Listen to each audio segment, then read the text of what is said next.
On n'a rien à cacher dans le Seigneur. C'est parti.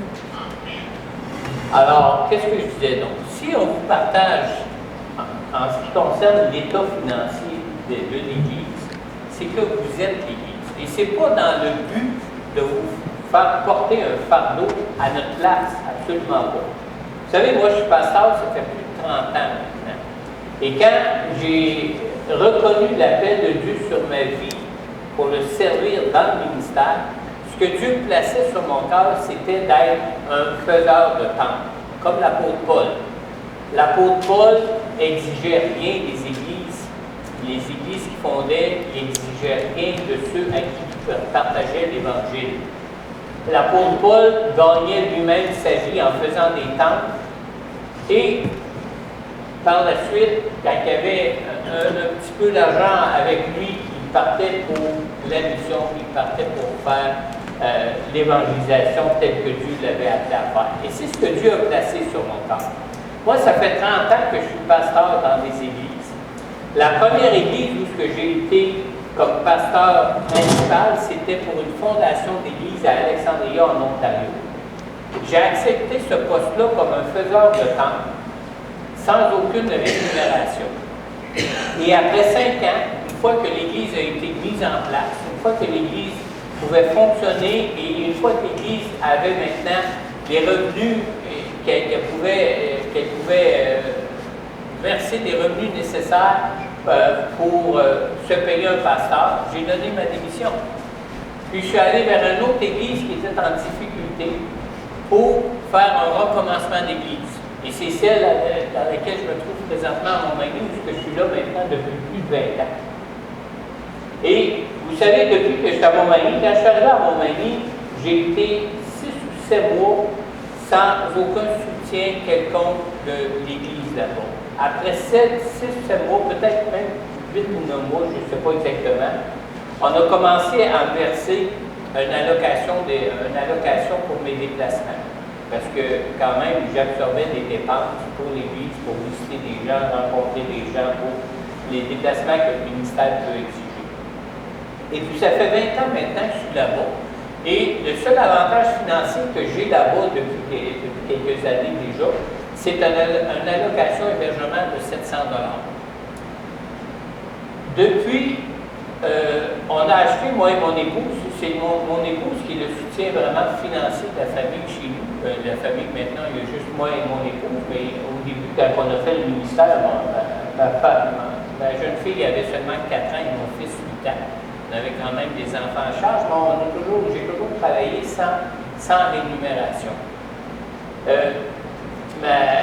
Mon épouse a toujours été le soutien financier pour notre famille et le Seigneur a toujours pourvu fidèlement à mon épouse un emploi qui lui permettait vraiment qu'on puisse vivre familialement. Et dernièrement, j'ai fait un peu le bilan de l'année 2021 pour l'Assemblée des Nouvelles ici à Montmagny.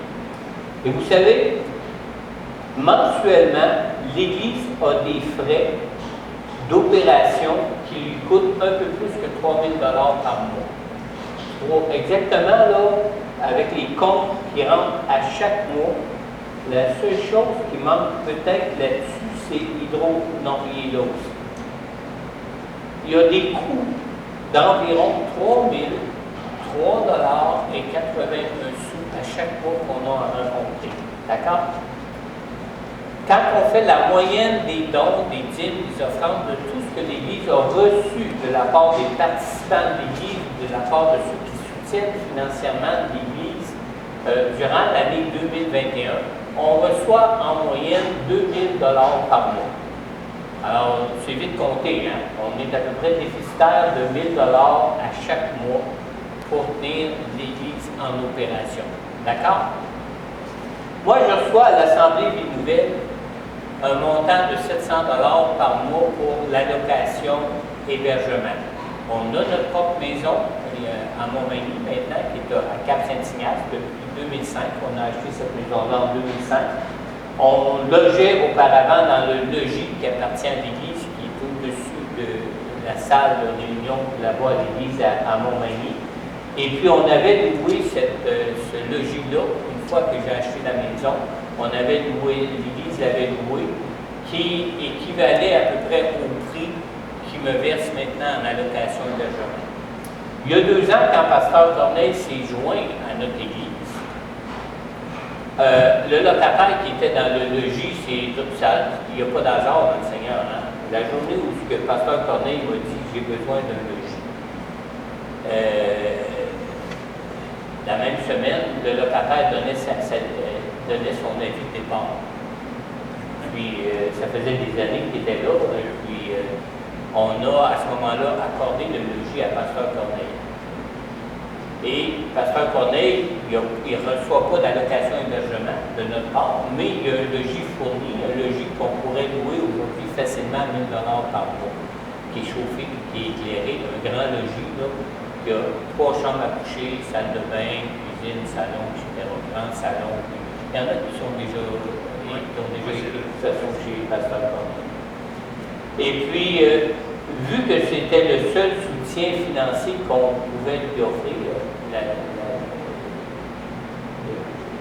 l'espace de location gratuitement du logis, on lui a accordé une allocation pour ses déplacements de 200 $ par mois qu'on y verse depuis qu'il est avec nous à Montréal. On y verse 200 $ par mois. Maintenant, hier, j'ai rencontré Pasteur Corneille. On a parlé ensemble de la situation financière de l'Église ici, à Assemblée des Nouvelles. Et quand on a vu qu'il manquait à peu près 1 000 $ par mois, moi j'ai consenti à verser à chaque mois l'allocation d'hébergement qui m'est versée de Centre-Ville Abondance à Assemblée des Nouvelles pour combler le 1 000 $ qui manque à chaque mois, jusqu'à temps que les choses soient en place ici pour l'Assemblée. Et Pasteur Corneille a consenti à verser à Assemblée des Nouvelles son allocation de déplacement de 200 $ par mois, aussi pour combler ce 1 000 $ qui manque mensuellement ici à l'Église pour la soutenir jusqu'à temps que l'Église se porte mieux financièrement. Alors, quand on vous parle de finances, c'est pas pour vous faire porter un fardeau que nous, on ne voudrait pas porter. On est des hommes de Dieu qui sont engagés dans le ministère pour servir le Seigneur. Amen. Et notre désir, ce n'est pas de recevoir un chèque à 3 semaines comme un mercenaire. Notre désir, c'est de voir l'appel que Dieu a pour cette Église se réaliser, se concrétiser ici pour l'Assemblée. Amen. Alors, il manque à peu près une centaine de dollars présentement pour flotter, si on peut dire, pour arriver even avec le coût des dépenses mensuelles moyennes et le coût des revenus, et les revenus mensuels moyens de l'Église qu'on présente. C'est certain qu'on compte sur les gens de l'Église. On est tous l'Église. L'Assemblée Vie Nouvelle de Beauce-Bellechasse, c'est l'Église qui est composée de tous ceux qui y participent, de tous ceux qui la considèrent comme leur Église locale. Autant moi, autant aussi Pasteur Corneille, nous faisons partie du même corps de Christ ici, parce que nous avons ressenti cet appel de Dieu de venir comme des captifs pour le ministère ici à l'Assemblée des Nouvelles, et nous faisons partie de ce corps de Christ. Amen. Alors, la seule chose que je peux vous dire, c'est qu'on a vraiment fait le tour de toutes les portes possibles, inimaginables, pour améliorer la situation financière de l'Église. Et ce qu'on a choisi de faire hier, moi et Pasteur Corneille, de verser nos allocations qu'on reçoit de l'Assemblée de l'Église Centre-Ville Abondante à l'Assemblée des Nouvelles, c'est vraiment parce qu'on a à cœur l'Église et qu'on ressent ce même fardeau-là que vous pouvez ressentir, ce fardeau financier. Amen. Maintenant, ce n'est pas à vous de porter plus qu'à un autre le fardeau financier de l'Église. C'est à nous tous, ensemble, comme corps de Christ, que c'est nous tous qui pouvons savoir ce que nous pouvons mettre, ce que nous pouvons déposer au pied du trône de grâce de Dieu pour le soutien financier de cette Église. Vous savez, je vous ai déjà parlé de la fameuse multiplication des pains, ce que Jésus avait dit à Philippe. Mais nourrissez-les vous-même. Philippe a regardé ce qu'il y avait dans ses mains. Il a dit, bien, Seigneur, tout ce qu'on a, c'est un petit lunch de 2 pains. Je ne me souviens pas, 5 pains et 2 petits poissons. 5 pains et 2 petits poissons. Puis le Seigneur nous a acceptés. Et le reste, c'est Dieu qui va le faire.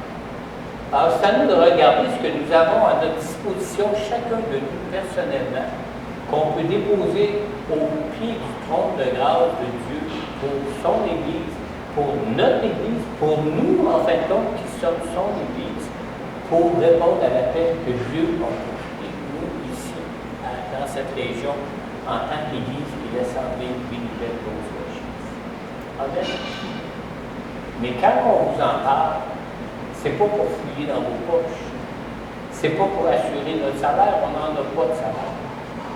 C'est vraiment pour voir l'œuvre du Seigneur prendre place, prendre son envol et répondre à l'appel de Dieu que Dieu sait que Dieu veut pour cette Église. Et vous savez, moi, à chaque fois que je prie pour le besoin financier de cette Église, la chose qui me vient toujours sur mon cœur, c'est que Dieu éprouve notre foi.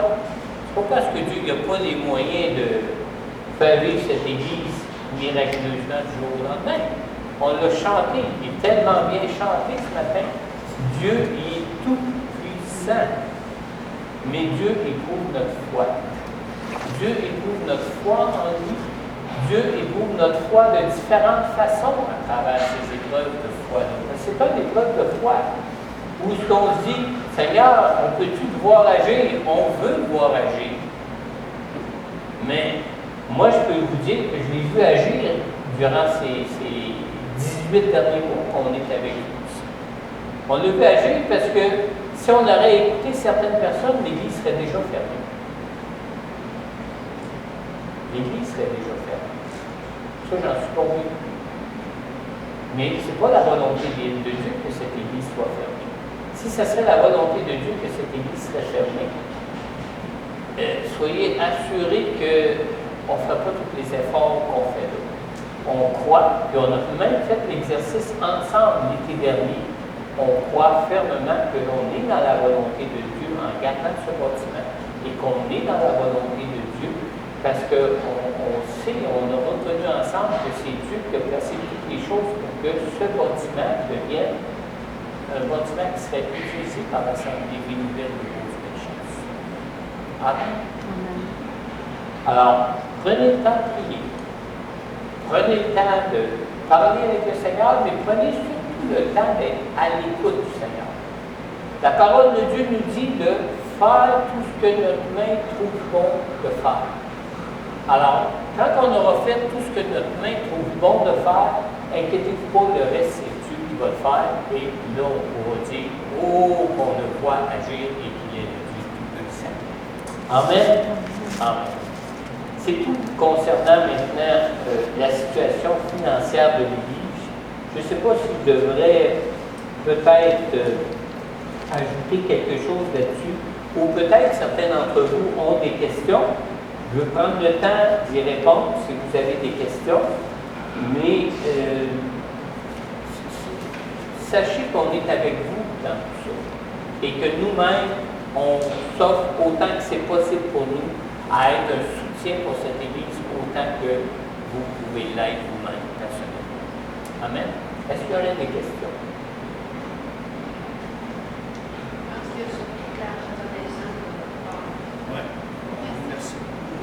Qu'est-ce que vous faites?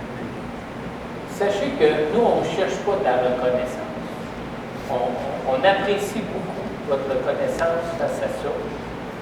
On ne cherche pas de la reconnaissance. Ce qu'on cherche, c'est de voir la volonté de Dieu pour cette Église s'accomplir et de voir cette Église vraiment prendre son envol comme nous croyons que c'est la volonté de Dieu qui est cette Église ici, qui est une lumière dans ce milieu de vie qui est Beauce-Bellechasse, qui va du lac Etchemin et qui va dans Bellechasse, on peut dire jusqu'au fleuve à Bellechasse, pour que l'Évangile du Seigneur Jésus-Christ soit proclamé et que l'Évangile du Seigneur Jésus-Christ règne dans cette région.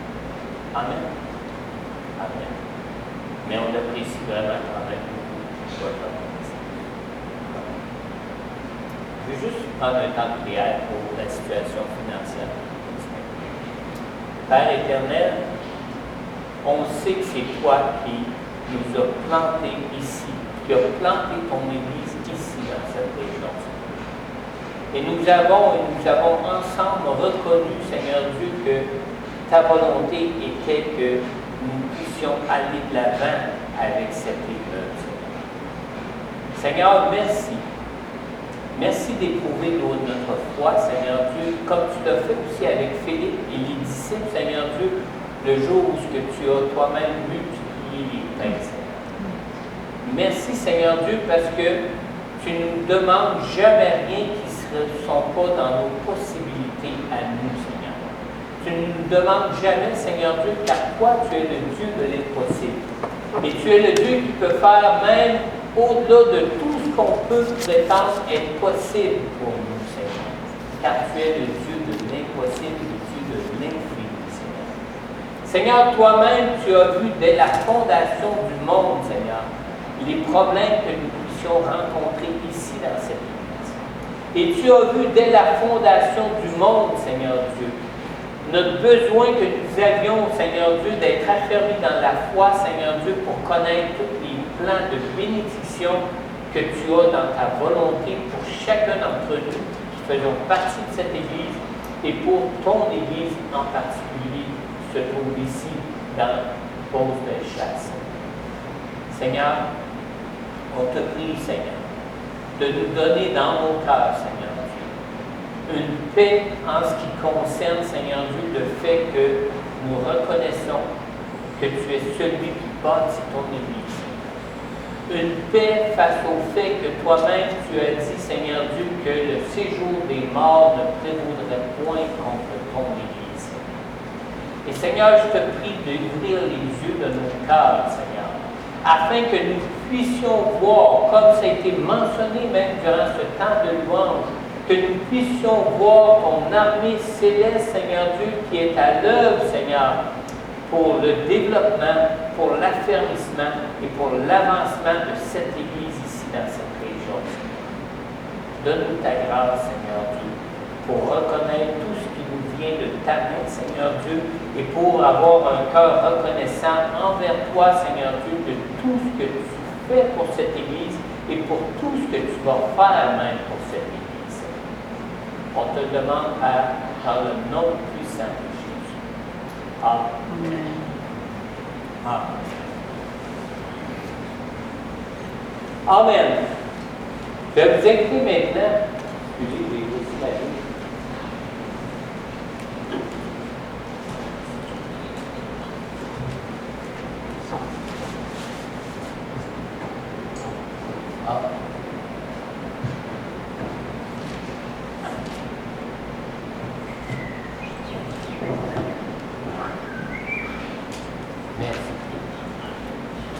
Je vais vous inviter maintenant à tourner avec moi dans le livre d'Apocalypse, au chapitre 1.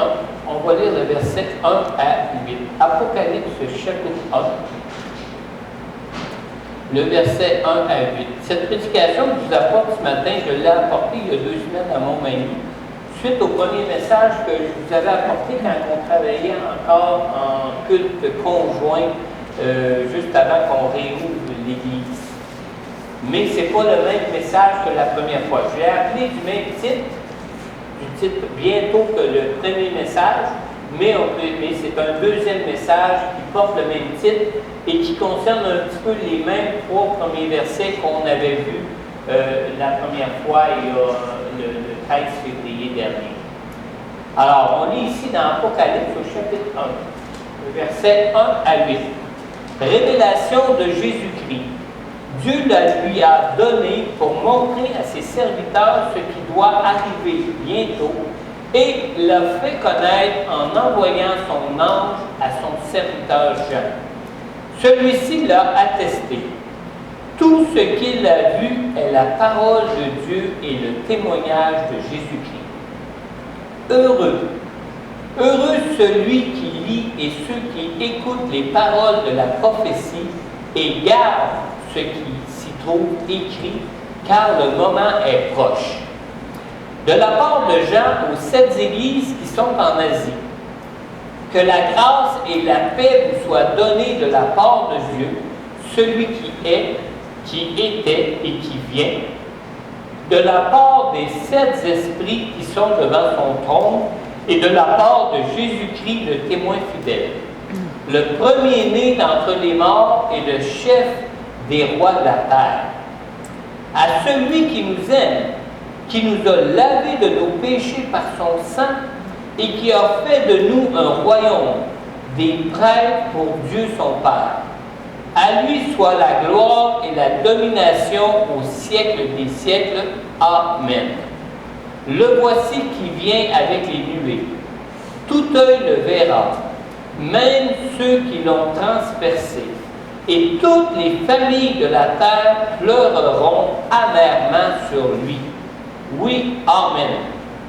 Je suis l'alpha et l'oméga, dit le Seigneur Dieu, celui qui est, qui était et qui vient, le Tout-Puissant. L'alpha et l'oméga, le Dieu Tout-Puissant. Prenons le temps de prière. Seigneur, merci pour ta parole ce matin. Merci pour ton esprit qui est aussi l'esprit de la parole, Seigneur. Que ton Saint-Esprit qui habite en chacun de nous ce matin, que l'onction de ton Saint-Esprit réside sur nous puissamment pour nous révéler tout ce qui concerne cette révélation de ces versets que nous venons de lire, Seigneur Dieu.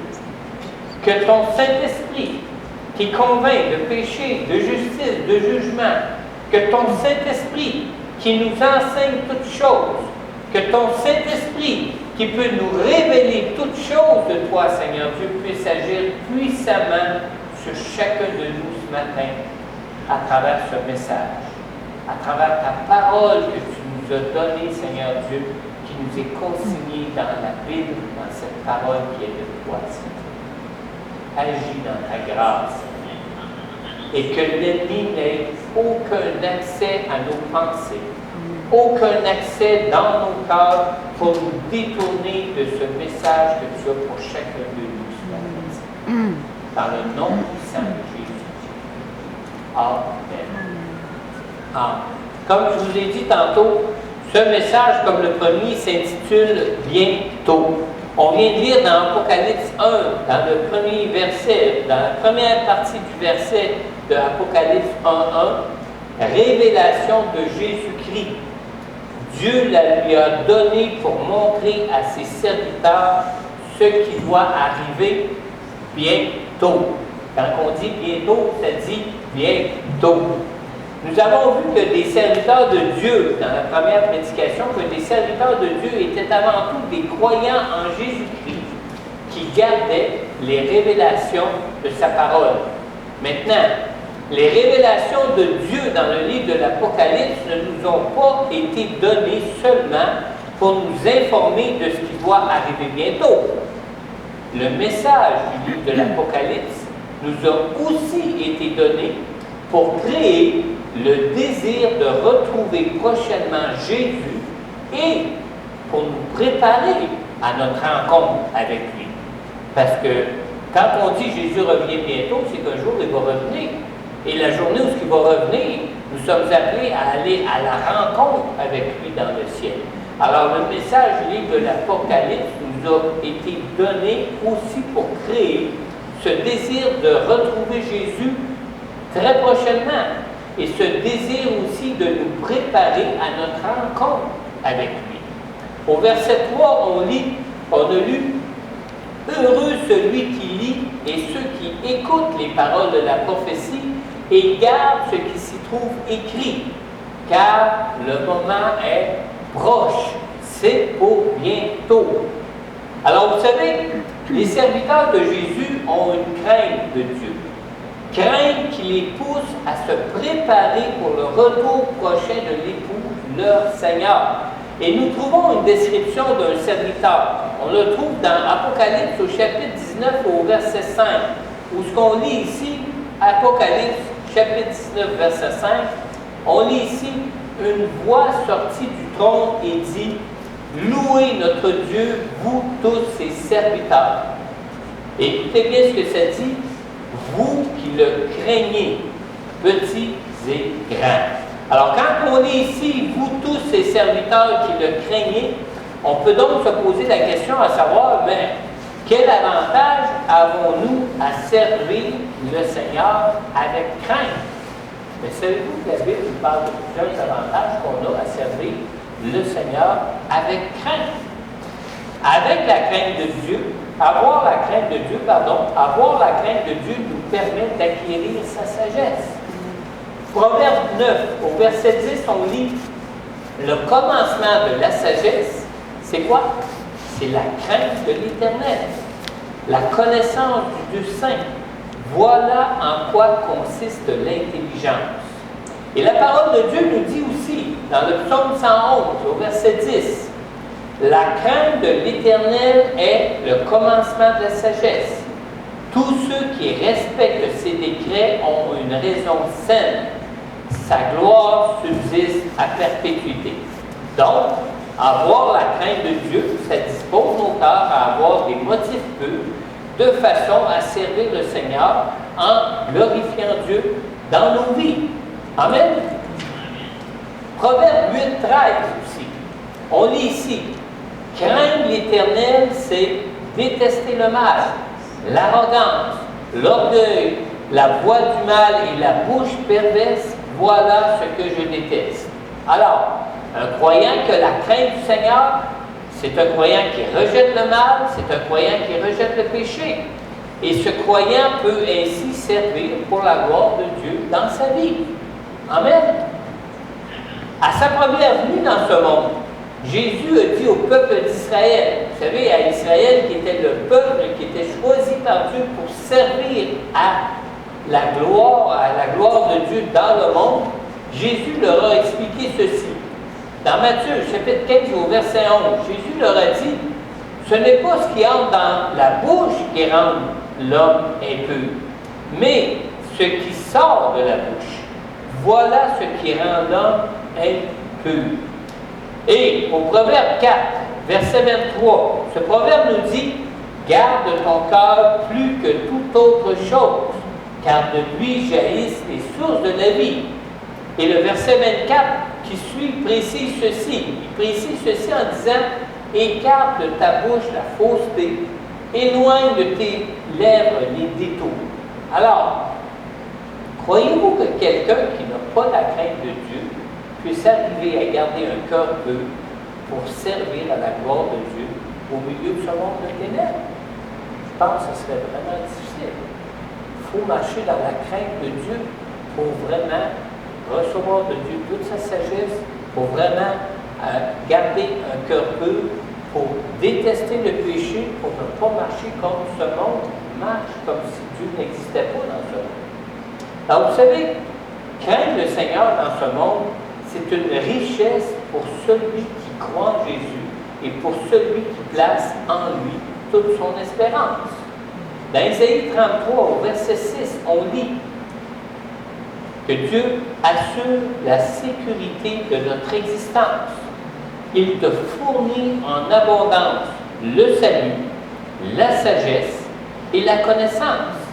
Et ça dit, la crainte de l'Éternel, tel est le trésor de Sion. Quand on parle de Sion ici dans la Bible, on parle du peuple de Dieu, les enfants de Dieu qui sont en communion spirituelle avec Dieu. Alors, quand on marche avec la crainte de Dieu, Dieu nous garde de toute confusion face au choix que nous avons à faire dans nos vies ici-bas. Dans le psaume 25, au verset 12, on lit « quel est l'homme qui craint l'Éternel? L'Éternel lui montre la voie qu'il doit choisir. Alors, si on marche dans la crainte de Dieu, Dieu nous montre les voies qu'on a choisies, puis on n'est pas dans la confusion, comme les gens du monde qui vivent sans Dieu sont souvent dans la confusion. Alors, c'est dit aussi au verset 14, « L'Éternel confie ses secrets à ceux qui le craignent. Il leur fait connaître son alliance. » Alors, même les secrets de Dieu sont à la disposition de ceux qui craignent Dieu dans leur vie, dans notre vie dans laquelle nous marchons ici-bas. Celui qui croit en Jésus et qui craint le Seigneur s'assure même de l'amitié de Dieu dans sa vie au milieu de ce monde. Et contrairement aux gens de ce monde, cette communion d'amitié avec Dieu nous garde de toute confusion dans nos vies, toute confusion pour nos vies. Dans Exode 33, on lit au verset 11, on lit que l'Éternel parlait avec Moïse face à face, comme un homme parle avec son ami. Vous savez, dans la Bible, Esprit et vie, dans la Bible Esprit et vie, dans un commentaire qui donne sur ce verset-là d'Exode 33, verset 11, ce commentaire dit ceci sur cette amitié entre Moïse et Dieu. Ça dit, cette relation particulière était en partie due au fait que Moïse était sincèrement consacré au Seigneur, à sa cause, à ses désirs et à ses objectifs, et que Moïse même s'affligeait comme lui, comme Dieu, c'est-à-dire s'affligeait aussi du péché. Alors, seule la crainte du Seigneur peut nous entraîner à garder des cœurs purs pour que nous puissions servir à la gloire de Dieu dans nos vies. Un croyant qui craint le Seigneur et qui s'attend à voir Jésus revenir bientôt, garde par-dessus tout son cœur pour Dieu. Maintenant, on a lu dans l'Apocalypse, au chapitre 1, au verset 3, on a lu ceci, que nous dit la parole de Dieu. « Heureux celui qui lit et ceux qui écoutent les paroles de la prophétie et gardent ce qui s'y trouve écrit, car le moment est proche. » On voit ici que la révélation de ce qui doit arriver bientôt a été donnée aux serviteurs de Dieu. Et cette révélation nous a été donnée il y a déjà plus de 2000 ans maintenant. Ce n'est pas d'hier. Mais savez-vous que dans l'Apocalypse, Jésus dit à ses serviteurs, il nous dit à 4 reprises, « Je viens bientôt ». 4 fois dans l'Apocalypse, Jésus nous répète, « Je viens bientôt ». Dans l'Apocalypse au chapitre 2, au verset 16, Jésus dit, « Repens-toi donc, sinon je viendrai bientôt à toi, et je les combattrai avec l'épée de ma bouche. » Alors Jésus dit ceci ici à l'église de Pergame. Jésus parle ici de tous les croyants qui font partie de son église, qui sont du type de l'église de Pergame, comme celle qui était à l'époque de Jean. Dans Apocalypse 22, 7, Jésus dit aussi, « Voici, je viens bientôt. Heureux celui qui garde les paroles de la prophétie de ce livre. » Et encore, dans Apocalypse, au chapitre 22, on lit au verset 12, Jésus dit, « Voici, je viens bientôt, et j'apporte avec moi ma récompense pour traiter chacun conformément à son œuvre. » Alors, Jésus ne s'adresse pas ici à des gens du monde qui ne connaissent pas ni le Seigneur et qui ne connaissent pas non plus sa révélation. Jésus ici s'adresse à des croyants à qui les révélations du livre de l'Apocalypse ont été données. Et finalement, on trouve aussi, dans l'Apocalypse, au chapitre 22, au verset 20, Jésus dit encore, « Celui qui atteste ces choses dit, oui, je viens bientôt. Amen, viens Seigneur Jésus. » Alors, à 4 reprises, Jésus dit, « Je viens bientôt. » Maintenant, qu'est-ce que bientôt peut donc signifier pour Dieu? Ça fait 2000 ans qu'il nous a dit ça, puis il n'est toujours pas revenu. Pourquoi Dieu nous dit-il bientôt alors que 2000 ans déjà se sont écoulés depuis cette révélation? Bonne question, hein? Merci de me la poser. On va essayer d'y répondre. Amen. Alors, vous savez, Jésus va revenir. Jésus va revenir bientôt pour venir chercher son Église. Il va revenir pour nous prendre avec lui en tant qu'épouse. C'est important de considérer ça. Il ne vient pas juste nous chercher, nous, personnellement, pour être avec lui. Il vient nous chercher en tant que son épouse. Il vient chercher son Église. Amen. Depuis qu'il est retourné au ciel, Jésus ne se donne aucun repos. Depuis qu'il est retourné auprès du Père, Jésus n'arrête jamais d'agir au ciel afin que tout soit prêt au jour où il viendra nous prendre en tant que son épouse. Il prépare les noces. Il prépare les noces avec lui. Quand Jésus nous dit qu'il revient bientôt, ce mot « bientôt » signifie en quelque sorte ce que Naomi avait dit à sa belle-fille Ruth au sujet de Boaz. Je ne sais pas si vous avez déjà lu l'histoire de Ruth, dans le livre de Ruth, dans l'Ancien Testament, en ce qui concerne Boaz.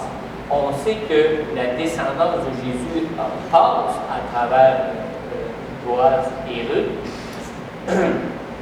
Mais on lit dans Ruth, au chapitre 3, au verset 18, Naomi dit: « Ma fille, reste tranquille jusqu'à ce que tu saches comment finira l'affaire, car cet homme ne se donnera pas de repos avant de l'avoir réglé aujourd'hui. » Alors, si vous me permettez de paraphraser ce verset-là, c'est un peu comme si Naomi a dit à Ruth: « Sois tranquille, ma fille, car bientôt tu sauras comment la chose se terminera. » Amen.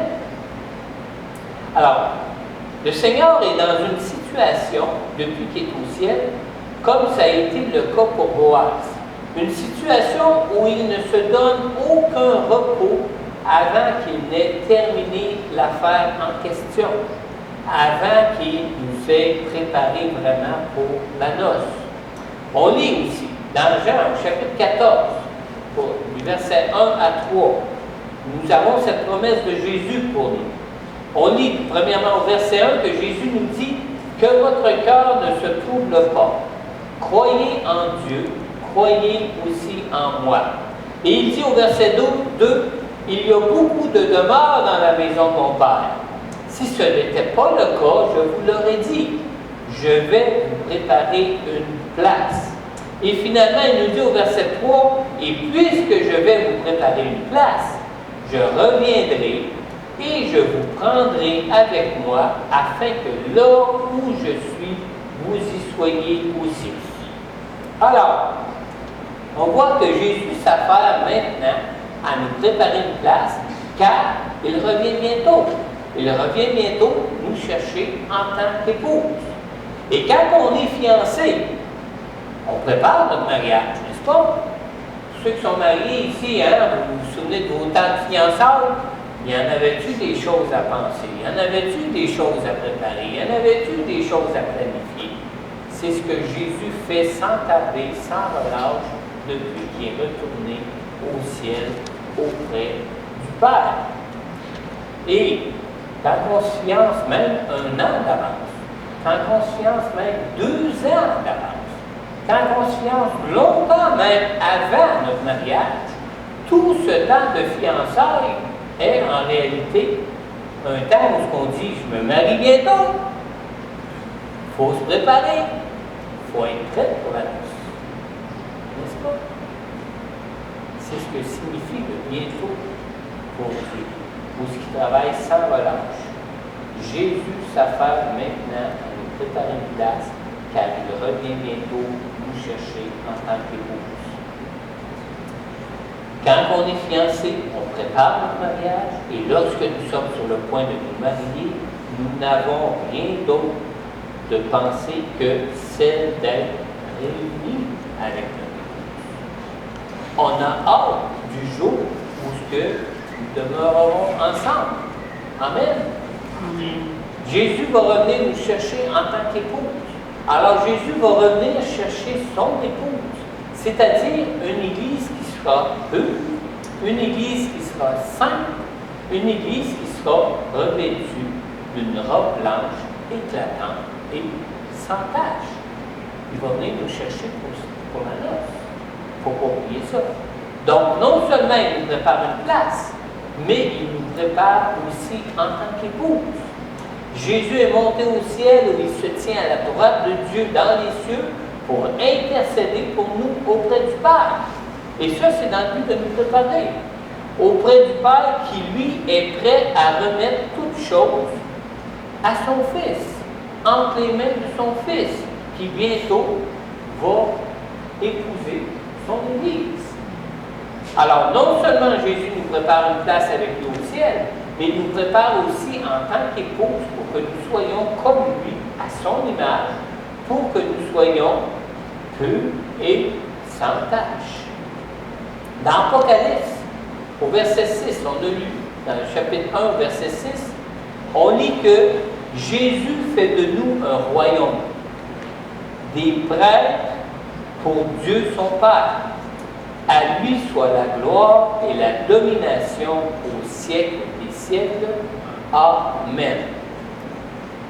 Maintenant, comment Dieu a-t-il fixé la date de son retour où il reviendra pour nous chercher en tant qu'épouse? On lit dans 2 Pierre, au chapitre 3, au verset 9. Le Seigneur ne tarde pas dans l'accomplissement de sa promesse, comme certains le pensent. Au contraire, il fait preuve de patience envers nous, voulant qu'aucun ne périsse, mais que tous parviennent à la repentance. Il y a beaucoup de personnes, vous savez, qui meurent prématurément, soit par accident ou à cause de mauvais choix qu'ils peuvent faire dans leur vie. Nous pourrions dire que si ces personnes avaient eu plus de temps pour vivre, elles auraient peut-être pu rencontrer le Seigneur pour être sauvées. N'est-ce pas? Mais comment Dieu fixe-t-il l'heure de la mort? Jésus reviendra-t-il vraiment lorsque tous les habitants de la terre auront entendu l'évangile de Jésus-Christ pour faire leur choix? Et pourquoi certains meurent-ils tôt tandis que d'autres ont beaucoup de temps pour se repentir et pour accepter la grâce du salut de Dieu qui est offert en Jésus? Bonne question, hein? Merci de me poser. On va essayer de répondre. On lit dans Luc au chapitre 13, dans le verset 4 et 5. Jésus nous dit ici, ces 18 personnes sur qui la tour de Siloé est tombée et qu'elle a tué, pensez-vous qu'elles étaient plus coupables que tous les autres habitants de Jérusalem? Non, je vous le dis. Mais si vous ne changez pas d'attitude, vous périrez tous de même. On comprend maintenant les paroles de 2 Pierre 3,9 qui dit que le Seigneur ne tarde pas dans l'accomplissement de la promesse comme certains pensent. Au contraire, il fait preuve de patience envers nous, parce qu'il veut qu'aucun ne périsse et que tous parviennent à la repentance. Amen. Alors, il y a des réponses qui sont du ressort de la souveraineté de Dieu. Il y a des réponses qui sont du ressort de l'omniscience de Dieu. Dieu nous connaît tous. Il nous a tous créés. Dieu nous connaît tous, même que Dieu a inscrit sur son livre tous ceux qu'il a créés. Mais il sait qu'il y en a qui vont être retirés de lui, comme il y en a qui vont être sauvés parce qu'ils vont parvenir à la repentance. Et c'est parce qu'il connaît déjà ceux qui vont parvenir à la repentance que Jésus retarde par patience parce qu'il veut qu'aucun de nous périsse.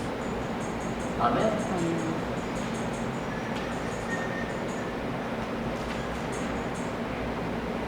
Mais ce qui est important dans tout ça, c'est que chacun puisse choisir d'accepter la grâce qui nous est offerte à tous par Dieu dans le temps qui nous est imparti à chacun par Dieu. Vous savez, dans Hébreux 9, 27, la parole de Dieu nous dit il est réservé aux êtres humains de mourir une seule fois, après quoi vient le jugement. Vous savez, moi, j'étais un homme d'affaires qui faisait beaucoup de PR. Quand j'étais en affaires, j'étais toujours en train de faire du PR. PR pour Public Relations, pour dire en anglais, parce que j'avais beaucoup de gens à rencontrer. Fait que je faisais beaucoup de relations publiques avec différents gens à cause des affaires dans lesquelles les affaires que je m'occupais. Et vous savez, quand on fait beaucoup de PR comme ça, ce n'est pas des occasions de voir et des occasions de s'enivrer qui me manquaient. J'en avais plein d'occasions de voir, plein d'occasions de m'enivrer. Mais Dieu m'appelait à être un de ses élus. Déjà, il savait que mon nom était sur son livre au moment où il m'avait créé. Et déjà, il m'appelait à me repentir pour devenir un de ses élus. Alors pour moi, j'ai eu un jour un songe qui venait de Dieu et qui me montrait comment je finirais ma vie si je continuais à boire comme je buvais. Alors pour moi, c'était clair dans mon cœur. Soit j'acceptais de me laisser être transformé pour être libéré des plaisirs de l'alcool, ou soit je devais en assumer les conséquences. Dieu est tout-puissant.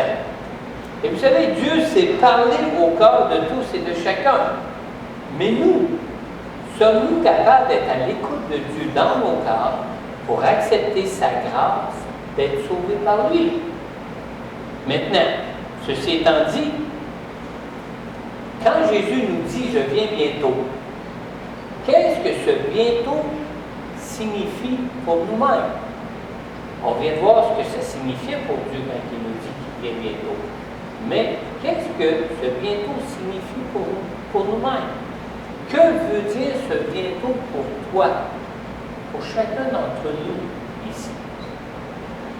Apocalypse 1, verset 3, nous lisons « Heureux celui qui lit et ceux qui écoutent les paroles de la prophétie et gardent ce qui s'y trouve écrit, car le moment est proche. » L'expression qu'on a ici, « car le moment est proche », l'expression ne concerne pas seulement les croyants des époques où quand nous traversons des moments difficiles, comme à l'époque de Jean, à l'époque où il était exilé sur l'île de Patmos à cause de son témoignage de l'Évangile, ou comme dans ces périodes de guerre, comme lors des 2 dernières guerres mondiales du siècle dernier, ou comme encore à cette époque de pandémie que nous traversons présentement. Quand on lit « car le moment est proche », ça ne concerne pas seulement les croyants des époques où des croyants ont traversé des moments difficiles. Vous savez, quand le Seigneur m'a donné ce songe, quand j'étais en affaires, sur mon problème d'alcool, toute ma vie était au beau fixe. Tout tournait bien rondement pour moi.